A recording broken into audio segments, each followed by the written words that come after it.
First vice, second vice, Middle vice.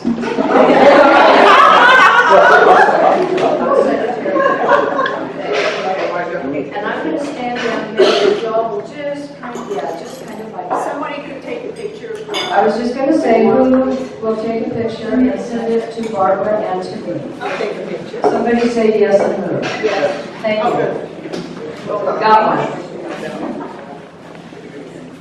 Okay, so,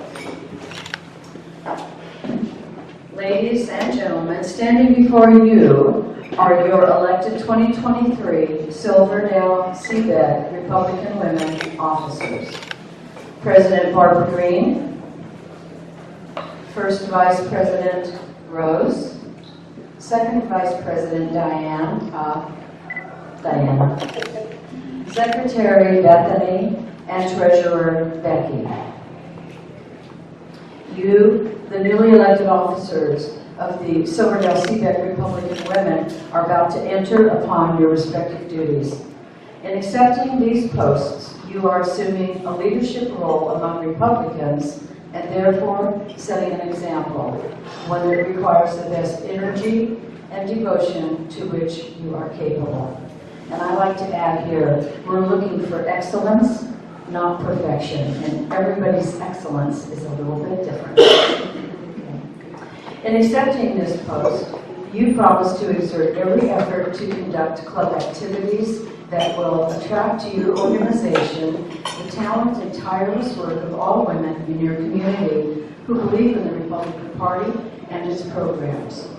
President Barbara, as you are aware, the President is the guiding force that makes an organization successful in all of its endeavors. Vice Presidents Rose and Diana, as you are aware, your club's vice presidents, it is your responsibility to perform the duties as assigned and to serve in the absence of the President due to an emergency or inability to serve. A vice president is chosen who is prepared to act for the President based on the order of their position whenever necessary in the order of your positions. Secretary Bethany, thank you so much. It is the recording officer of the club and the custodian of its records, except those that are specifically assigned to others, such as the treasurers, and Treasurer Becky. The bylaws of the Federation Club specifically outline financial procedures and policy of the treasurer's position, and it's, along with the secretary, fairly lengthy, so study the bylaws.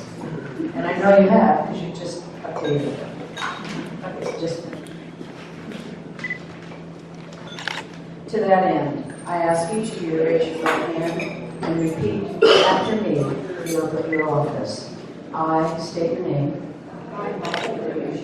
Solemnly swear to live up to the provisions of the governing laws of the National Federation of Republican Women,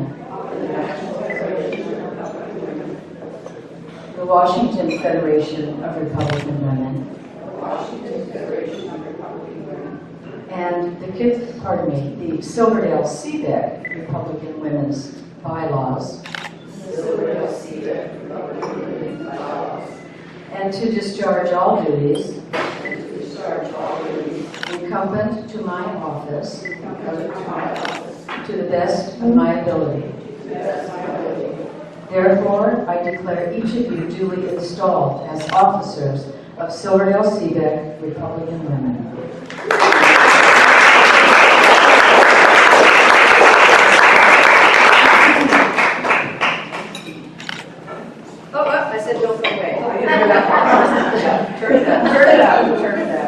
So, Barbara, a very small memento for you to mark the occasion, and there's maybe two.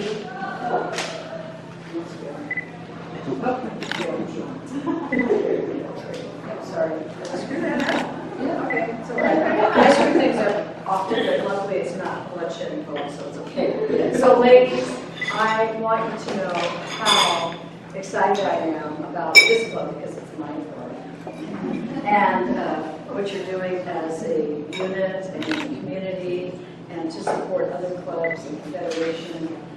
You are a member automatically with membership in this club to the Washington Federation of Republican Women and automatically to the National Federation of Republican Women. That means you're going to get a lot of email, but if it doesn't suit you, just delete it. Don't complain about it because others do want to. So with that in mind, congratulations and thank you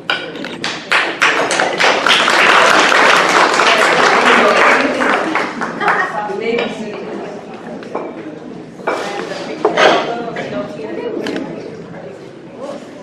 Thank you. Now I'd like to introduce Rose. Now, first of all, she will be introducing our speaker. Hello everyone, my name is Rose Schuessler, and I have the privilege of introducing Sudie Parker Hansen today. Sudie is a native of Kitsap County. She went away to school for a while, but she came back and she got into IT, which I love, because I love IT as well. But now she's retired. She's been retired since 2001, and her goal is to help the community. And I think that's a wonderful goal. And today she's here to speak with us, to talk about the First Amendment, and to talk about personal protection. And anyway, I'd like to introduce Sudie. Go ahead and join us.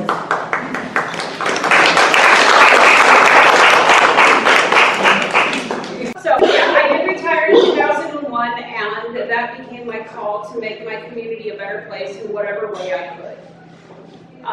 When it comes to gun gals, that's been a quasi-recent adoption. We are in year 4, 3? At least 3, but we might be going. We might be rolling on year 4, and we meet at Paulsbo Sportsman's Club, which is on Clear Creek Road, just past the trails, like out by the Navy base at Banger.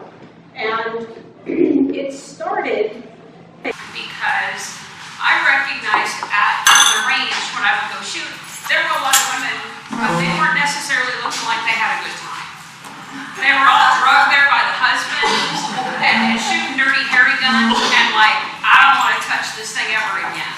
And I recognized that there's a significant number of women in Kitsap County that have concealed carry licenses, but don't actively carry because they're intimidated by either the idea of defense or by the gun they have, or by the fact that they don't have the skills or the training or the mindset necessary.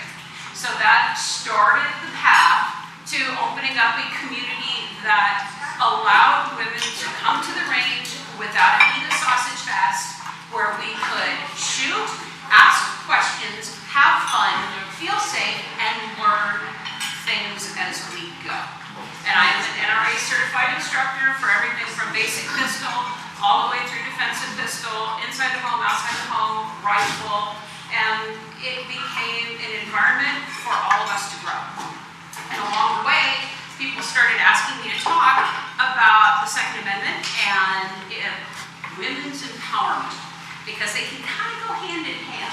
We talk about empowerment in the culture world as being in this day and age, it's more about women are better than men.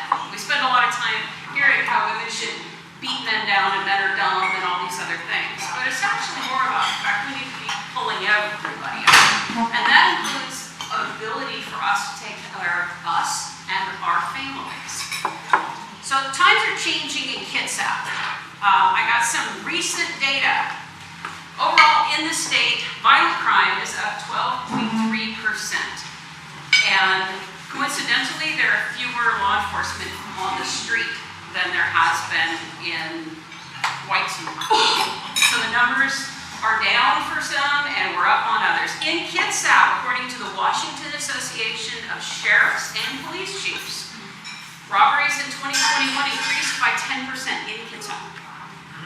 Okay, aggravated assault went up 15.4%. Yeah, numbers are up. Now, in Washington State, there were 325 murders last year, and that's actually the highest rate in 40 years of data collection for WASPC. Okay? Kitsap had 8. 8. Now,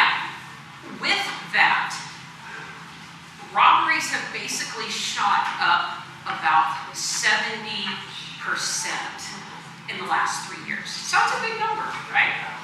And in Kitsap, we have not been insulated from those numbers. At any given time on a Wednesday night when we meet, one of our ladies comes in to explain something that happened to them or their neighbor or their friend or a family member, and it's on the rise. In this case, when we talk about the other thing people don't like to talk too much about, it's sensitive to sex offenses.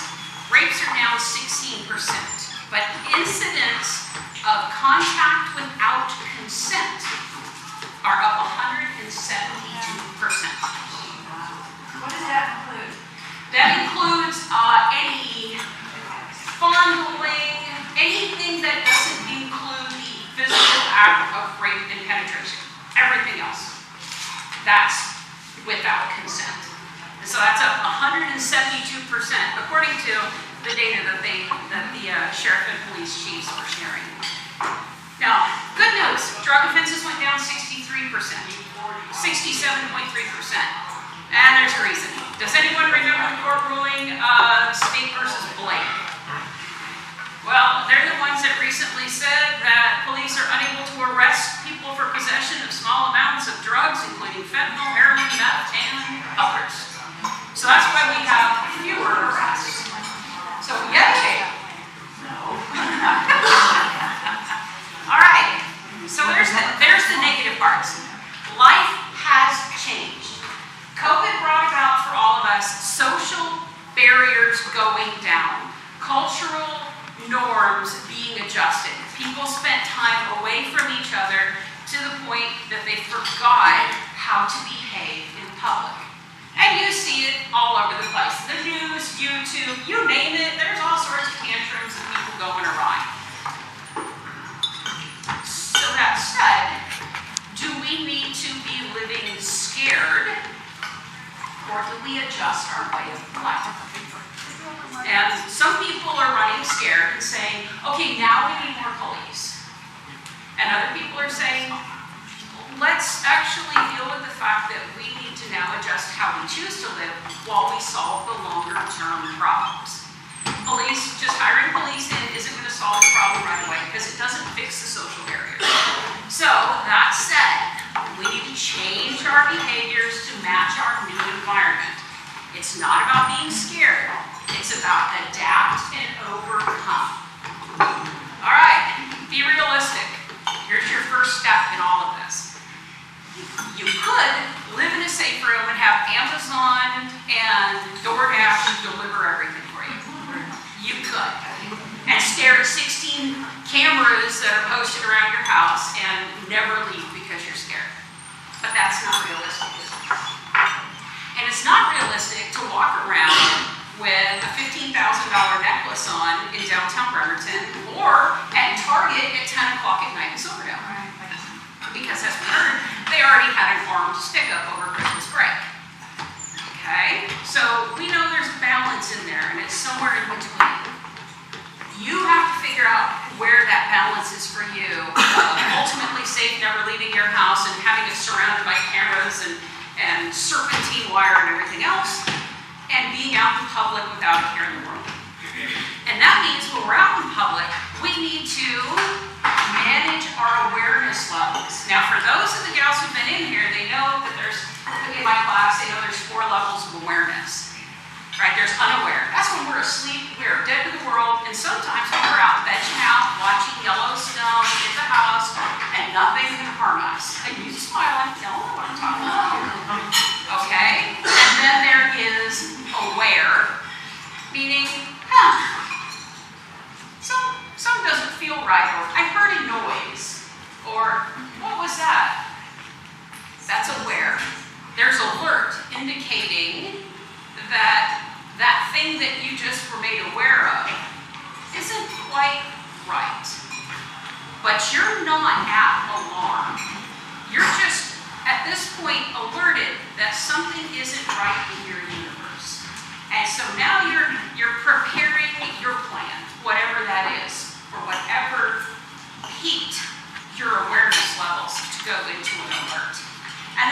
alarm is full on, and you know your plan, and you know what to do because danger is pending.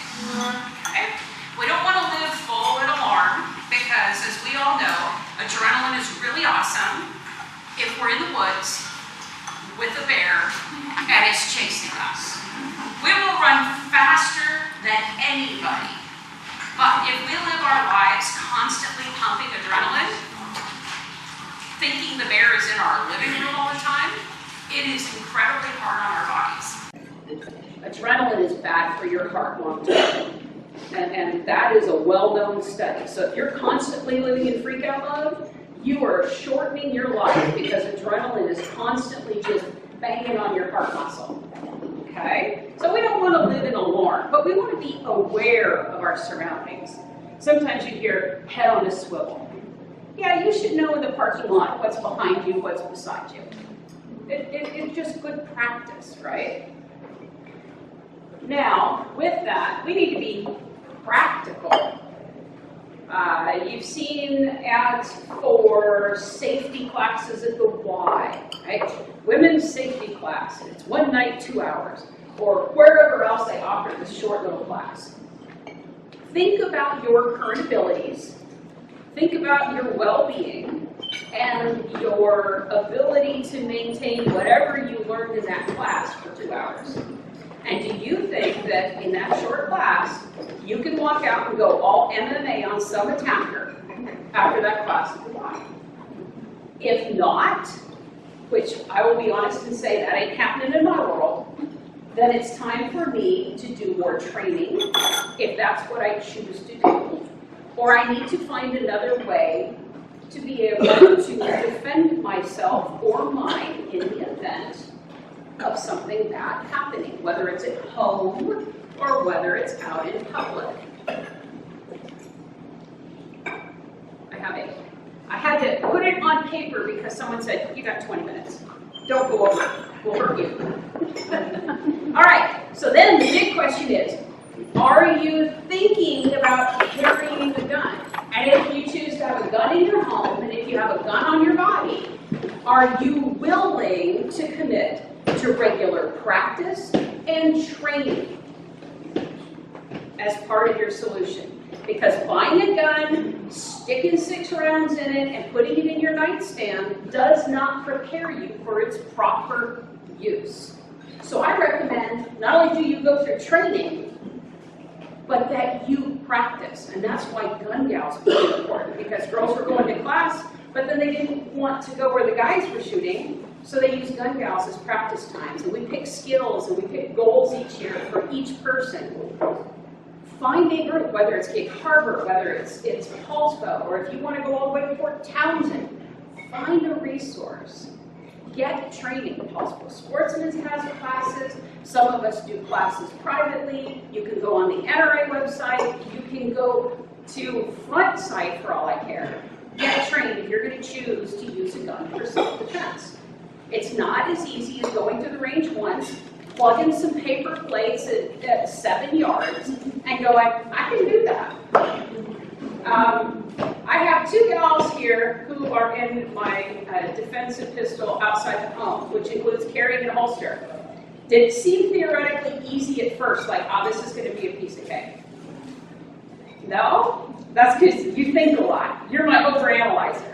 Sometimes I think gals in there are like, I can do this. And then we go through the logistics of carrying the firearm, and then we go through the load development of the skill, and they're like, oh, crap, I didn't know it was going to be this hard. I have to get on my knees. We have to shoot from our knees. We have to shoot from a chair. We have to shoot from behind the wall. Because where else are we going to learn to do these skills? When someone's coming after you? No, so we learn them in a step-by-step process. So I want you, if you're going to have a gun, as a tool of last resort. Say it with me. A gun is a tool of last resort. Awesome. Okay, do you think pepper spray and keys in your fist is something you can do when in close quarters fighting with someone who's jumping? Are you ready for the tang of pepper spray in your face? If you carry pepper spray, how many of you carry pepper spray or ever have? Have you ever blown a shot in the air and walked through it so you know what it feels like?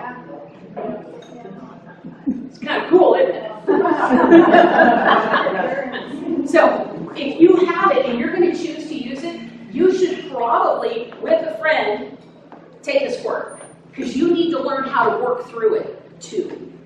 Because some people aren't as sensitive to it as others. At the prison system, I have seen offenders get shot in the face with it and they go, and they keep on going. They can fight through it, and that means you can too.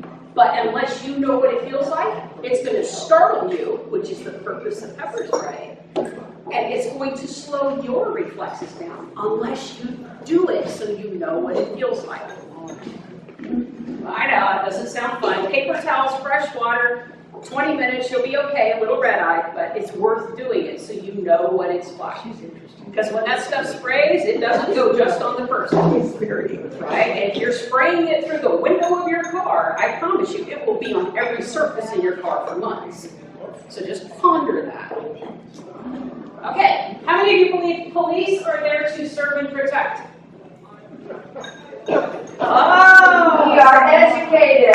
awesome! Okay, so that means you know of Castle Rock versus Gonzalez, which was the groundbreaking case that said law enforcement has no duty to protect you.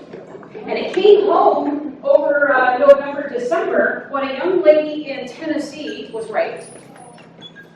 And she filed the case with the police. They didn't investigate, they didn't charge, and then the man went out, raped and killed another woman. And the city, who operates the police department, said they have no obligation whatsoever to investigate a crime against a person. And of course, it's held up with stuff like Gonzalez and Castle Rock. So don't expect the police to live at your house to protect you every moment of the day. Matter of fact, in Seattle, I know of someone, the police, she said, could you walk me to my car? It's right there at the block. And he said, no. And she said, well, what if I get mugged? And he goes, I'll be right here and I'll come to your aid. Just something to think about. They're there to implement the laws of the system, not to protect you. All right, so what do? First step, gun-free, weapon-free, anything else? Take a class like Refuse to be a Victim. Learn how to set your home up for safety and defense to make you less of a target. Something like Refuse to be a Victim, which is an MMA class. A number in the county here teach it. I teach it to groups. My husband teaches it to groups. Mike Snyder's, he's tried to get it off at the club a couple of times. It teaches you how to minimize your risk of being a victim, including when you walk from a store to your car or a car to a store, how to walk so you're less of a target. People who attack are looking for very specific things to make you an easy target. So, nose in your phone. If you have mobility issues, if you walk slow, if you look scared, if you look somewhat like you're trying to, hold your purse a little tighter, all of those mean you have something of value. Now, people of a demographic of a certain age tend to carry more cash. That would be older people, because older people believe in green, not plastic.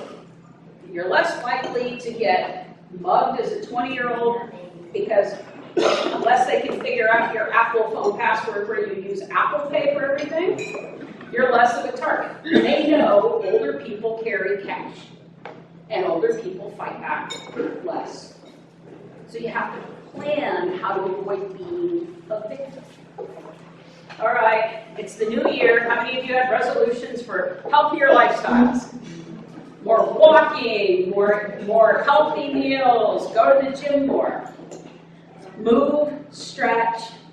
It doesn't mean you have to go and be super fit. But one of the best things that you can do for yourself is to stay mobile. It's to train, and it's to be healthy. Because as we all get older, we all have our aches and pains. Like getting out of that car on certain days, I'm like, oh, sweet Lord, this is going to be a minute. I'm there, I got it. But I also know that makes me a bigger target too, especially at 11:30 at night at Walmart. It is what it is. Okay, so that said, this year's big. There are legislative bodies going after big bites into, ultimately, your ability to defend yourself.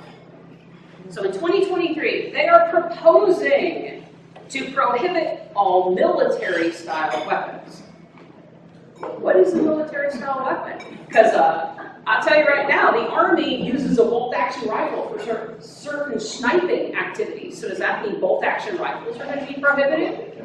Because they use a Remington 700? No, it's one of those things where define. And what? What do you mean by military style? Because in many ways, throughout history, civilians have had the more advanced and they become adopted by the military. You know, it is what it is, right? They're going to ask to require a permit to purchase a gun. So now they want you to go through a process just for the privilege to buy a gun. And Mr. Ferguson himself said, oh, we can do that this year. And Ferguson also wants to make gun sellers liable for negligent sales in the state. Meaning, if something happens, you can sue the gun manufacturer for a crime committed with a gun. So now we, as a body of active citizens, need to ask him, when are you going to sue Toyota when someone hits a pedestrian? Because that happens. Are they going to sue Chevy for the guy who ran into the parade back east, right? No, they didn't do that. They said, oh no, it wasn't the car's fault. So, they're doing this because they think it's going to stop gun makers from making guns.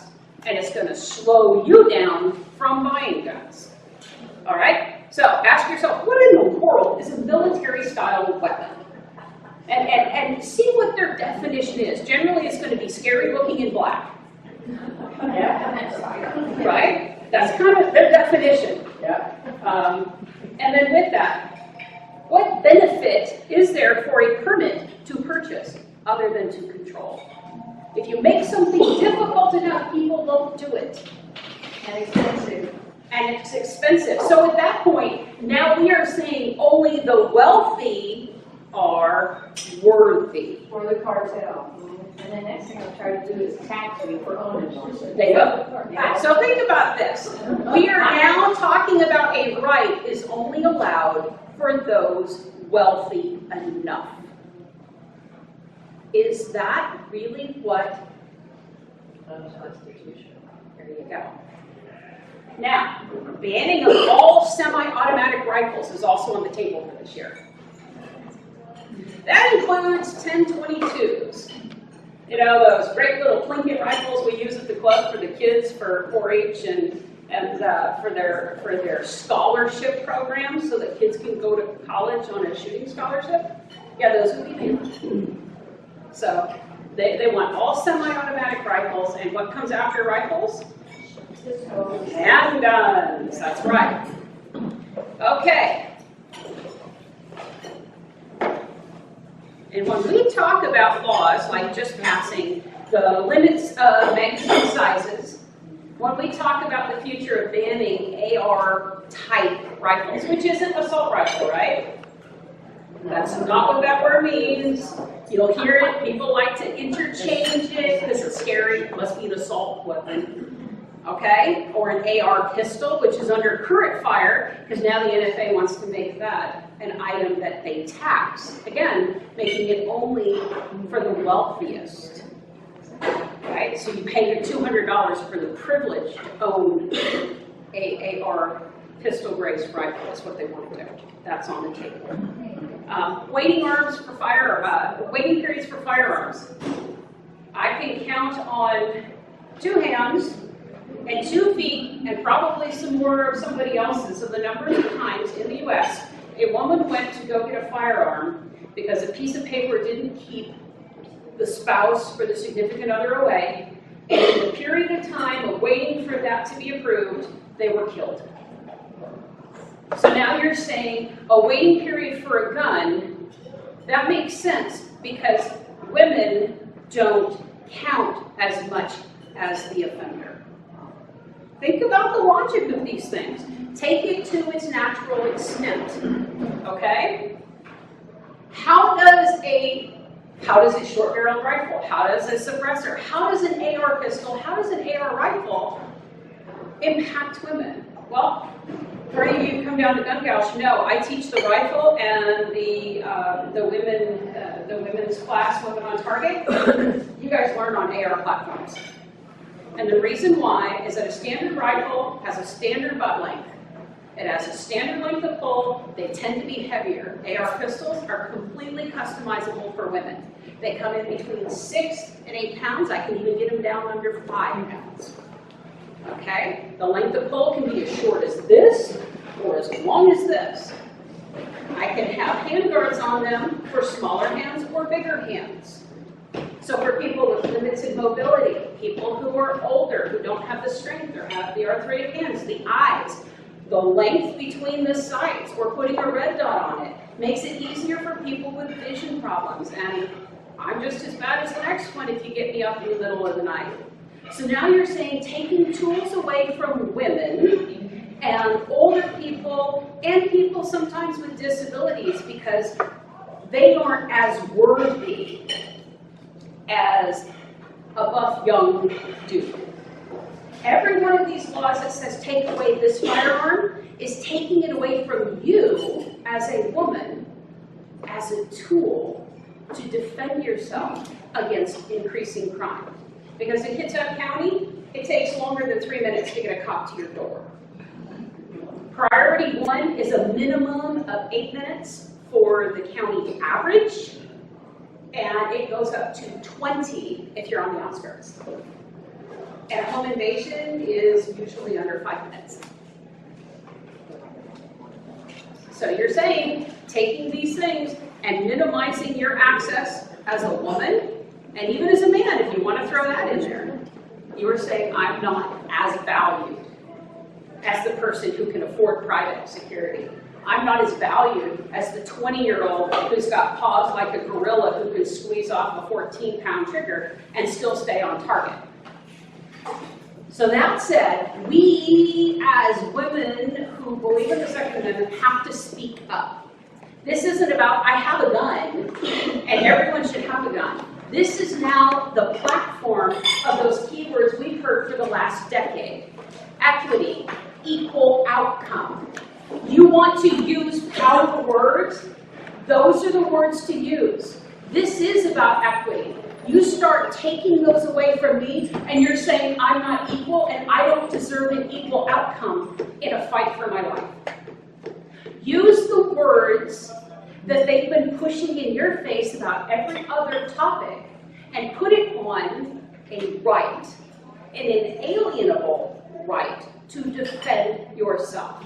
And even beyond defend, it's your constitutional right to just own it if you so feel like it. But this is about equity. It is about equal outcome. Every one of these laws limits us more and more as law-abiding citizens and women. How many of you like to be told you're not as worthy? Oh, wait, no hands? Wait a minute, right? Yes?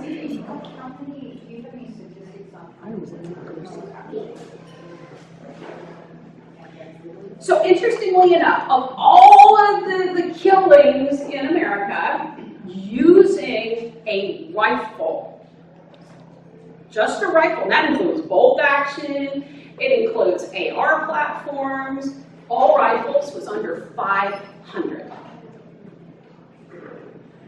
So if you take away every single rifle in America, it doesn't take a dent out of gun-related crimes, which are in the tune of, what, 37,000 last year? So think about that. 400. You don't even make statistic difference. But it's easy because they're scary. But they're also one of the best tools we can have for home defense. It's an AR short rifle. They're easy to maneuver, great for sighting in a hurry. Because a handgun, you need a lot of practice to be able to do that when you're scared. 3 shots, the first 2 usually don't hit your target, just so you know, on a handgun. Just be ready, it's going to hit the ceiling, the floor, You never know. You're excited, and handguns are harder to beat. Practice, practice, practice, practice, practice, practice.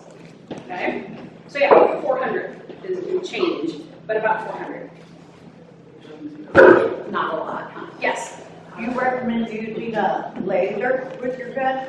Because that would give you better aim, especially at night if you're sleeping and Well, somebody comes in.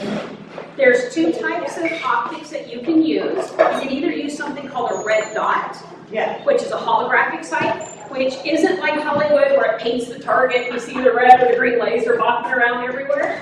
It is a little glass optic that sits where your sights go. You bring your firearm up, wherever that red dot is where your bullet's going to go, with proper trigger control. A laser usually goes on the end of the gun, and they may be automatic, you may have to turn them on, and they will paint a target with a red dot. It's another option. We use them in classes so I can see what your trigger control is. Because if it doesn't make a nice starburst against the wall, and it starts looking like the light show at the Dalles, I know we need to work on some things. Yes? What about shotgun defense? I've been told too, rifle is more accurate. I mean, we have neighbors all around. Okay. Want to. Shotgun has traditionally been taught 12 gauge. That's the best thing you can get for home defense. And even President Biden says fire 2 shots, right? He's the guy. Here's the deal. How many of you have actually shot 2 shots out of a 12 gauge shotgun? Did you love it? Yeah. Usually after the first one, you're like, oh, hell, never mind, I'll throw it at you. Because it really hurts.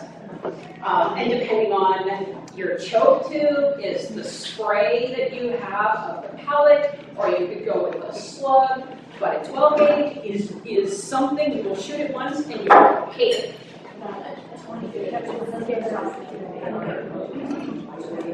Okay.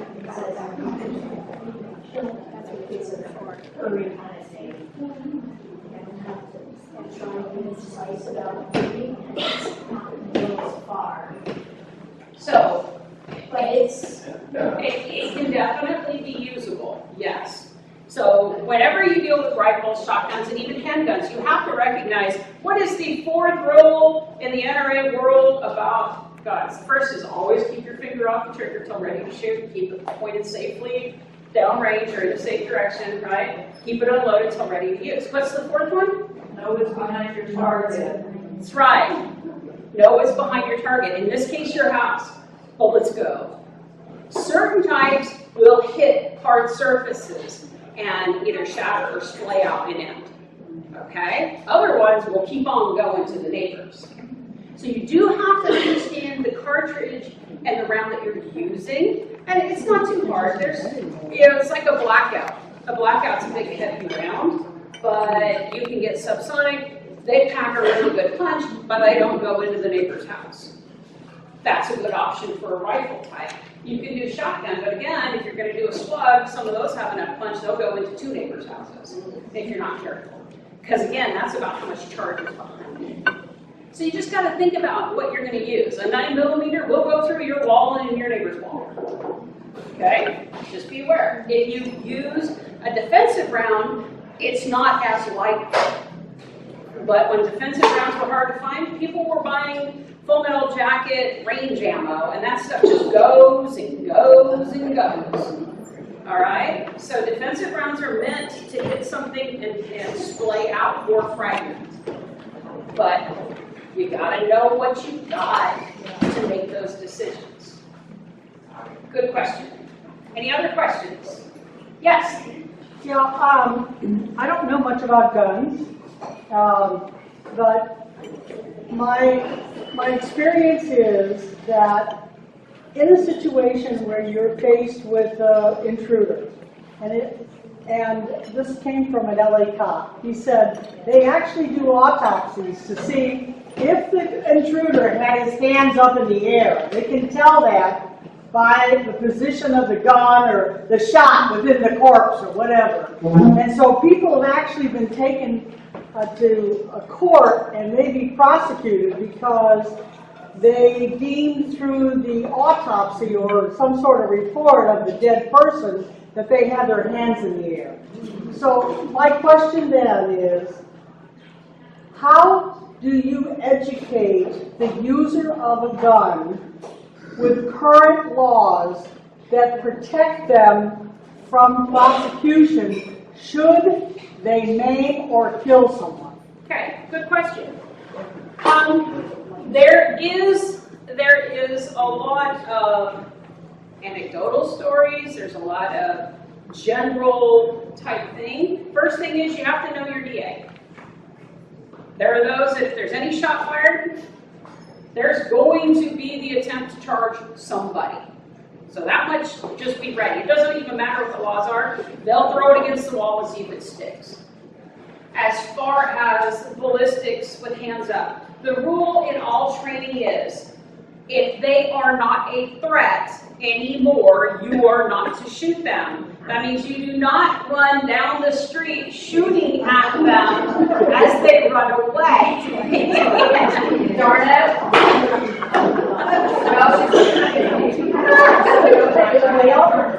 Okay? If they are no longer a threat, you are not to shoot. Now, in the world of women, we do have a different paradigm than a 20-year-old man or a 70-year-old man or even an 18-year-old woman who's, you know, like a three-gun shooter national champion. It comes down to the person. And at any given time, someone in a wheelchair may have a different level of imminent danger. That's the key right there. It all comes down to that. Because someone could be doing this and still coming at you at the last minute. So it's a maybe. If they're doing this and walking away, or if there's a video in a store and they're doing this and not moving, probably don't need to be shooting them. Okay? Imminent risk, imminent danger. You have to know at that moment your life is going to be seriously jeopardized or end. And that's why the responsibility of gun carrying is so big. Most women come to class and they go, I'm actually disturbed about the idea of killing someone. It goes against who I am. I appreciate that. I think that if you are questioning if you need to defend yourself, and that would be something that you carry with you as a stigma for a very long time, you shouldn't carry a gun. Because it is going to wreak havoc if you ever have to use it. Or it becomes a liability because you point it out there, but then you don't use it, and he takes it and uses it on you. So if you have any doubt, I prefer you not to carry it. But on the other hand, if you know that it is between you and them, but you haven't, you know, and that ethics is there, I need to get you to understand that there is imminent danger. And when it isn't right for you to shoot. Does that make sense? So there's those phases. Any other questions? Yeah. We have stand your ground or castle. What is Washington State? Well, Washington State has a variation of council doctrine. Again, it does come down to, are they running away from you in your house? You probably shouldn't shoot them. Good rule of thumb. It does still come down to, if they're in your house, if they are presenting a threat, you are supposed to be able to defend. Most classes are going to teach you not to clear your room. You are not an Army specialist. And even those guys are only 50-50 on success in clearing a room, and they do it in groups. So no class is going to teach you to clear a room on your own. Yes? What is clearing a room? Clearing a room, that is when you recognize that room, you don't know if it's secure or unsecure. And you enter the room with your firearm out to secure the room and to make sure it is clear of any danger. I don't recommend anyone do it. Civilians are just not very good. And if it's one of you and you're looking this way and there's someone in this corner, you are screwed. So don't do it. That said, classes are going to teach you, get to your safe room. Every class is going to, a decent class is going to tell you there's a secure room in your house. it should be your safe room. You should have a spare set of keys with a silo stick on it. So that if it's in, you've got a window, you can throw it through the window for the cops so they can enter without busting in your door. It's gonna recommend that you have a charger in there, and that's maybe, and also a place where you take your phone. You're gonna have a lockbox or a safe where your gun is gonna be. These are the things they teach you in your bedroom, a closet, whatever it is. And you're gonna learn those key things like, if an intruder comes in, there's a mantra you say, right? And that mantra might include, get out. I have a gun. I have a gun. I have called the police. I have called 911 or I've called the police. If you come in here, I will shoot you. Okay? That sets one of your boundaries. If they come through that door, Better be shooting. you are well within your rounds because you told them, I have the police. I have a gun. If you come in this room, I will shoot. So that's part of classes. There's a lot of detail, but that's kind of your general highlight. Any other questions? Was this informational? Yes. Thank you.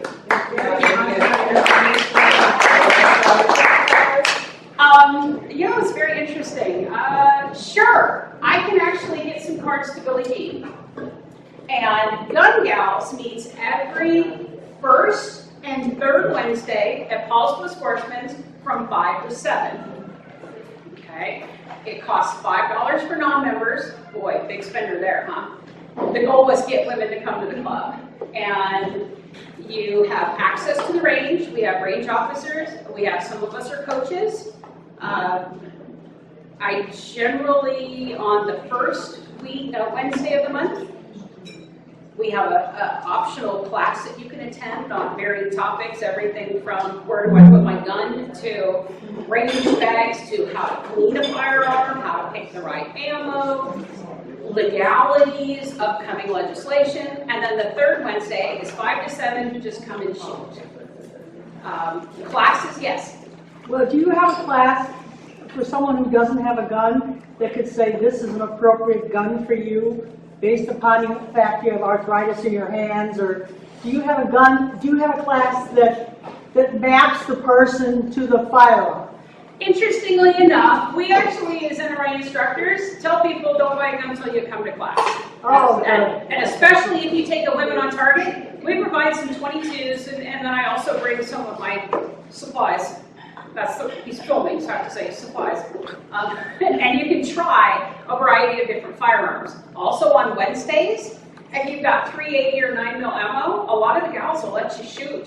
If you ask them, I have some ammo, could I try your gun? Because there's a lot of different ones out there. And Sudie, I'd like to just say, we're all girls, and when I was in high school, I borrowed more of my girlfriend's clothes than I had myself. And so this is the same thing. We are girls, we share what we have, and we're happy to let you shoot or try out our gun so that you can get a feel. The grip's too big, it doesn't fit your hand, this feels better, it's got too much of a kick, whatever it is. So please do not let not having a gun keep you from coming and being informed and making a consideration or decision for yourself. So we're going to kick women on target back up starting April, and we're going to start scheduling more of those at Paulsville Sportsman's. They will have handguns and rifles for you to use in the class. Do you have a question? Do you have a website where we could go and get more information? What kind of information? What's the scheduling, types of classes, stuff like that? Okay, so Paulsville Sportsman's is kind of in a mild spring transition. I can say that we have some basic pistol going on. Starting April, we will have more, and it would be at paulsvillesportsmansclub.net. Okay. Is that right? paulsvillesportsmansclub.net? No, .org. Oh, .org. My bad. We've had a lot of websites. And also, if you go to NRA, if you go to the NRA site for training, then you can look up, if Paulsville doesn't have anything that matches in your time frame, you can go to any of the other ones that are listed on there that are NRA classes. Yes? Do you ever go down to the Gig Harbor Sportsman? Gig Harbor has several instructors there. And they do have a training program as well. And I believe they have a Girls with Guns well-armed women group, TWAW. What's that? In Gig Harbor. So Gig Harbor has some training, and we do have basic pistol going on right now at Paulsbo Sportsman's, but our person who ran the training program is kind of retiring out, and I'll be actually asking the board if I can take on training. And that will open the door. We've got a number of instructors who are excited to teach. So there we go.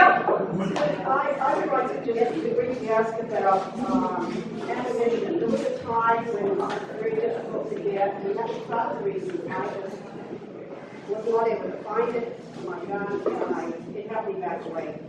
Well, I have health issues and eyesight things going on. So, is the ammunition still an issue?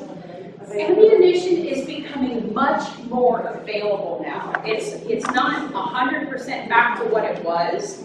Prices have definitely come down. You kind of have to watch because prices every week fluctuate. 1 week, a .380 round will be back to pre-pandemic price, and then the next week it goes up more than a 9mm again. So it's all over the board, but just kind of keep an eye out. But yes, it is back. Well, I know we could spend more time with Sudie, but I want to say thank you so much for who you are and what you bring to the table. I'd